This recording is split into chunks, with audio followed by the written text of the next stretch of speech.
Hi, welcome back to Station Alizo. Today I'm going to be talking about two books that I read in January, my thoughts on them, and recommendations for you to read them as well. So the two books that I read in January were The Winter King by Bernard Cornwell, which is the first book in the Warlord Chronicles, published in 1995, I believe. And the second book was Black Sun by Rebecca Roanhorse, published in 2020, and it's the first book in the Between Earth and Sky series.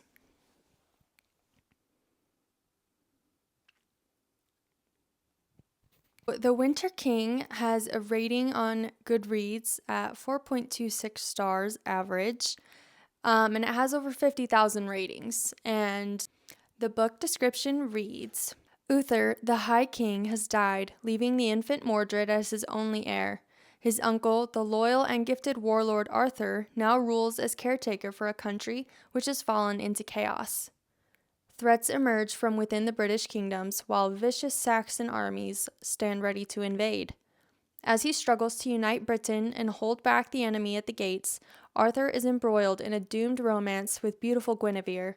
Will the old world magic of Merlin be enough to turn the tide of war in his favor?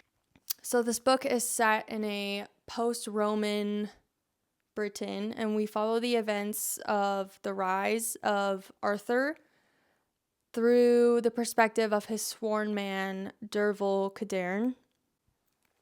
We also have a character, Nimue, who is a really interesting character that I love, who is never a POV in the book, but is she?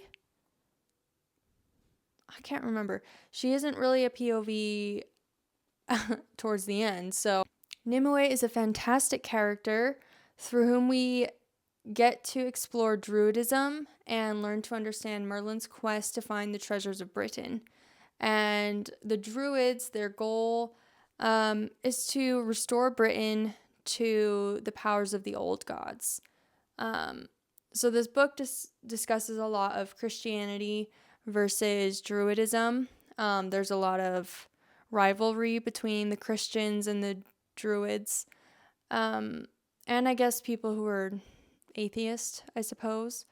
We have Christianity versus druidism, royalty versus paganism, the wealthy and those with power versus the innocent. What I really enjoyed, or at least was well surprised by, was that Arthur was not depicted as a benevolent king the way he is in most Arthurian mythologies.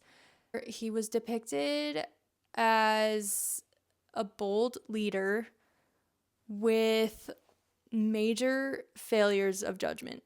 He values justice, he also values power, but he has a lot of moral failings when it comes to judging the character of others, but also his own decision making. His judgment regarding Guinevere comes into question, his judgment regarding Mordred, and the wars with the Saxons versus the infighting between the Britons, as well as raising children that he has. He has a lot of failings, and I think it's interesting to explore that through the eyes of Derval, who is his sworn man, loyal to Arthur, fights for Arthur, and his perspective. We're introduced to him as an old man, and he's recounting the story of him being with Arthur, but I think what's cool is it starts around when he was a young child and his life with Merlin up until meeting Arthur and the early rise of Britain's power. And we barely get into some of the fighting against the Saxons, but mostly this book is a power grab between those left in charge while Mordred is an infant. There were a couple things at the beginning that didn't really make sense.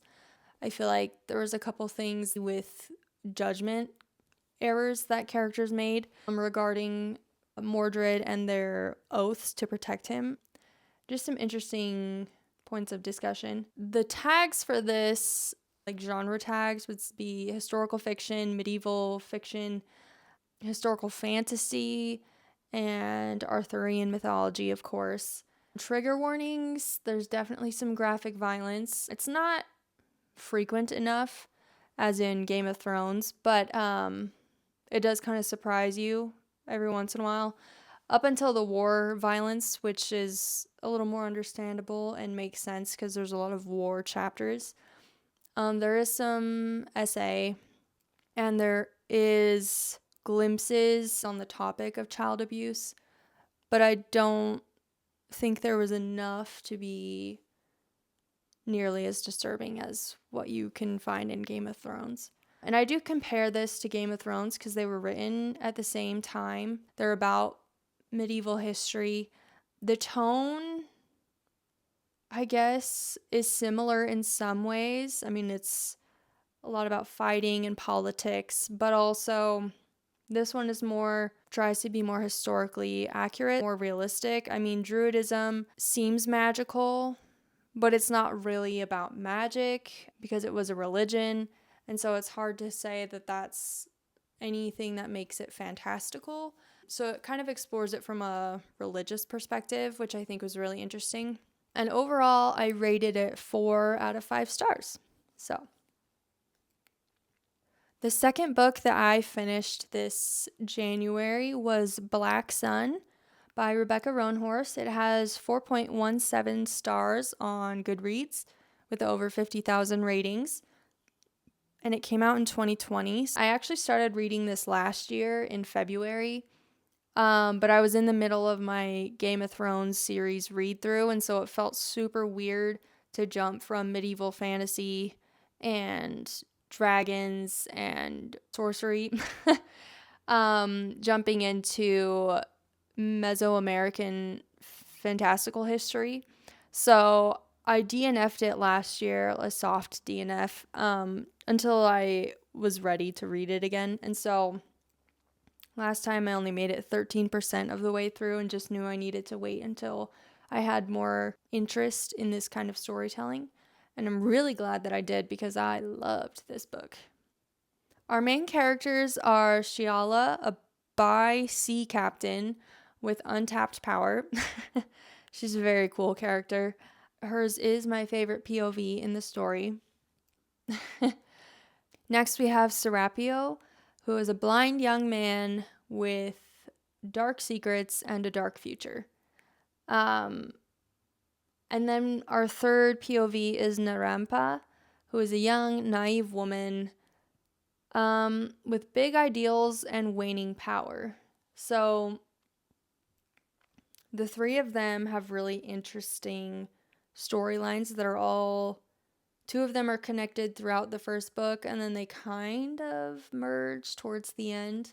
The description for this book says, inspired by the civilizations of the pre-Columbian Americas and woven into a tale of celestial prophecies, political intrigue, and forbidden magic. A god will return when the earth and sky converge under the black sun. In the holy city of Tova, the winter solstice is usually a time for celebration and renewal, but this year it coincides with the solar eclipse, a rare celestial event prescribed by the sun priest as an unbalancing of the world. Meanwhile, a ship launches from a distant city bound for Tova and set to arrive on the solstice. The captain of the ship, Shiala, is a disgraced teak whose song can calm the waters around her as easily as it can warp a man's mind. Her ship carries one important passenger described as harmless. But Serapio is a young man, blind, scarred, and cloaked in destiny. As Shiala well knows, when a man is described as harmless, he usually ends up being a villain. I thought the world building was excellent.